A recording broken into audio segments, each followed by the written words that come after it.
Hello, everyone, and thanks for listening. So, this is out of the Washington Street Journal opinion. Okay, so, and in my opinion, I can actually tell more than just an opinion because I'm here in the LA region, and this article stood out for me. So, actually, it's not the Washington Street Journal, it's the Wall Street Journal. I don't know why I was thinking Washington. I guess because so much stuff is going down there in Washington, D.C. But everywhere something is happening. But anyway, this is Antoinette 17. This is California goes to the rats. Sacramento solution to rodent-borne disease. Ban rodenticides. Now, Los Angeles downtown is really becoming rat infested because there's been an uptick of homelessness and an uptick of a lot of litter and trash and human waste in the downtown Los Angeles. And so it has gone to the rats. And so it's gotten to the point where people are fed up about the whole idea having to do with homeless issues. So this right here was out of the Wall Street Journal. So it's not only happening in Los Angeles, it's happening in Sacramento. So I'm going to do two things here. So out of the Wall Street Journal, California goes to the rats. You won't believe what's happening in Sacramento. Oh, yes, we will believe it. So here's a photo here. Los Angeles reaches a tipping point for the spread of bubonic plague. Fox News medical correspondent Dr. Mark Siegel on new concerns that the rat problem in California could infect humans. This is about doing and sniffing. Not that kind of sniffing. Chevron sniffs over 320,000 refinery components. And so that's a commercial. So rising homelessness in California has spurred a rodent boom and a resurgence of medieval diseases. Okay. Now I've done an article like this before. So I'm bringing it back up because Sacramento is experiencing the same thing as Los Angeles and downtown and some of the other cities like New York with rats. And also it has spread to other regions. And so what is happening is there's a huge growing epidemic of homelessness. And with homelessness comes a rise in crime, a rise in rats and diseases, and a rise in civil unrest as well. Because people that are families now who have children are becoming the new face of homelessness. And why? Because of the rising rents. So rising homelessness in California has spurred a rodent boom and a resurgence of medieval diseases. So naturally, Democrats in the state legislature want to ban rat poison. So earlier in the year, a rat infestation in downtown LA near a homeless encampment led to the outbreak of typhus.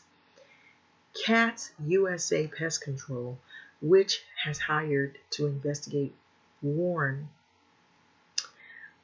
that poor sanitary conditions, including human waste and hypodermic needles, created a harborage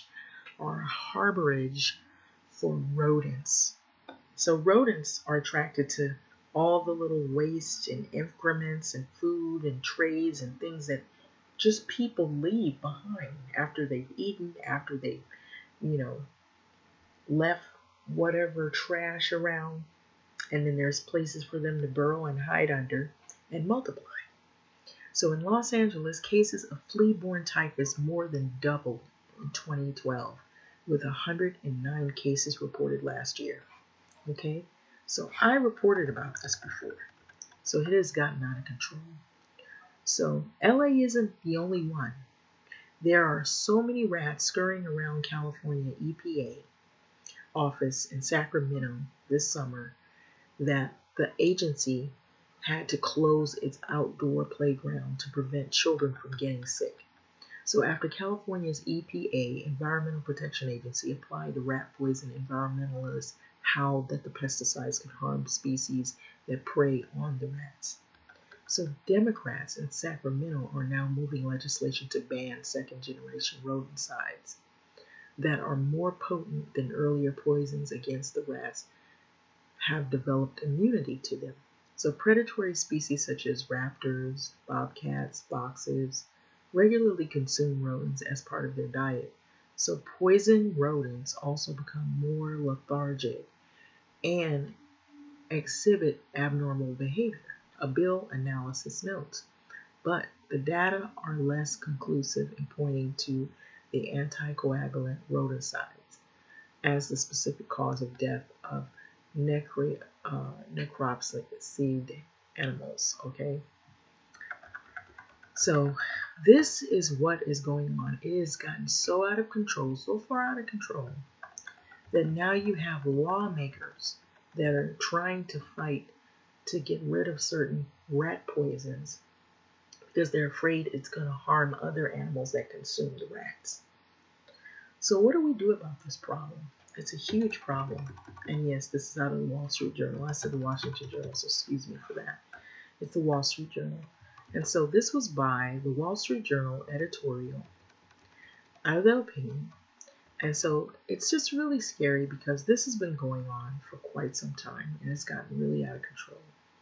And so what are they trying to do about this? Pass laws, argue, but we see the rats are growing. They're everywhere in these areas, in these populated, heavily populated cities that have a high increase of homelessness and high rents. Having said that, I'm going to let this video go. What do you think about this? It just seems like an uphill battle. With that being said, I'm going to let this video go. And I believe this is attached to a clip.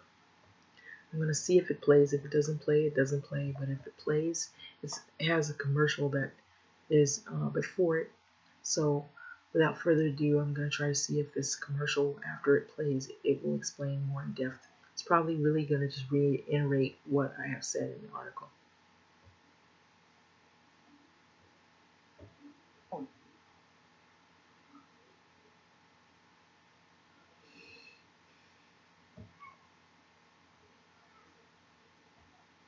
For emission levels, making sure the levels are even less than a marker. And if the levels are too high, we fix them. One of the ways Chevron is helping to keep El Segundo clean.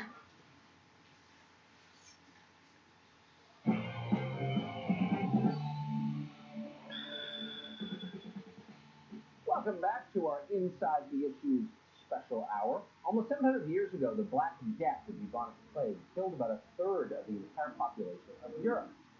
The disease behind that, again, was bubonic plague, and it came, we think, from rats. Fortunately, the plague is almost unheard of in modern times, but now it could be coming back. Where? Well, to the city of Los Angeles. Why? Massive homeless encampments there are so filthy that they have brought rats, rats have brought fleas, and those fleas carry bubonic plague. Now the city is at a tipping point. 1.5% of the rats in Los Angeles are now believed to be carrying the plague. That figure hits 2%. It will start jumping to humans. Dr. Mark Siegel is Fox News medical expert. He's a guest on our show. I'm glad to have him back tonight. Doctor, this sounds like an imminent threat. I think it is an imminent threat. You already mentioned that rats are carrying the fleas. The fleas are on the rats, and the fleas are carrying a bacteria called Y. pestis that causes the bubonic plague. And the problem is that rats are all over the place in Los Angeles, and garbage is all over the place. And the rats are eating the garbage, and even if they bring garbage trucks to take away the garbage, more garbage is formed, and then also human waste.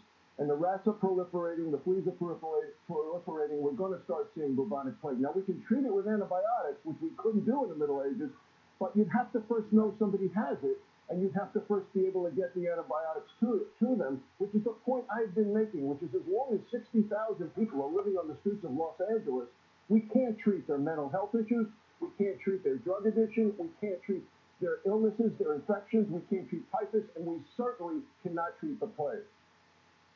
So that's kind of the point. I mean, the reason we haven't had the bubonic plague really since the Middle Ages is because we have modern sanitary standards. And now we don't. So it's not hard, right, to create a society where there aren't so many rats that you get the plague, is it?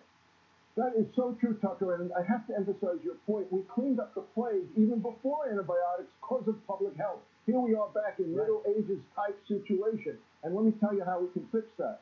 I worked in the Bellevue emergency room in the 80s and the 90s, and you know what we did? We used to have a diagnosis, found on street, living in cardboard box, came in for 3 squares and a blanket. These patients came in with infections. They were dehydrated. They were malnourished.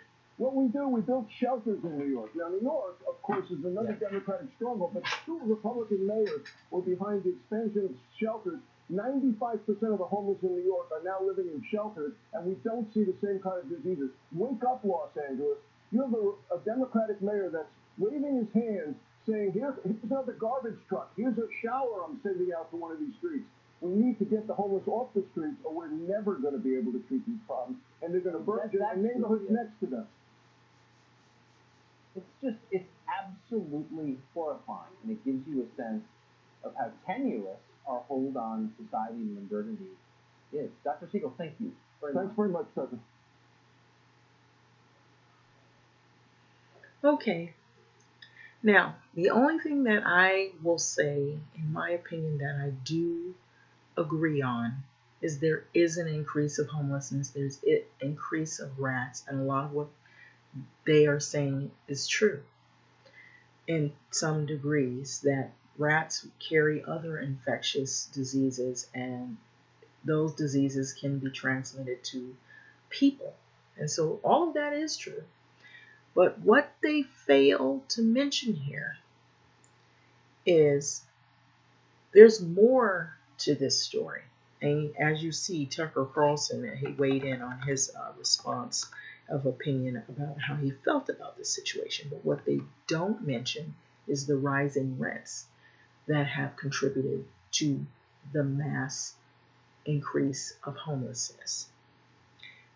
The rising cost of living in these metropolitan cities, the low pay and low wages at the jobs that people have been experiencing that have caused them to not be able to pay their bills and their rent and to live, at least to make it, to live in a safe, clean environment. And so it's easy to point fingers at individuals and tell them, you need to get off the street and we need to do something about this homelessness. But, however, the very people that are complaining, some of them, have contributed in ways, or they've turned a blind eye to the real underlying issues of homelessness. The new faces of homelessness are families and children and students and people who have had jobs and they're not drug addicted and they're not mentally ill. They are people who just don't make 6-figure incomes.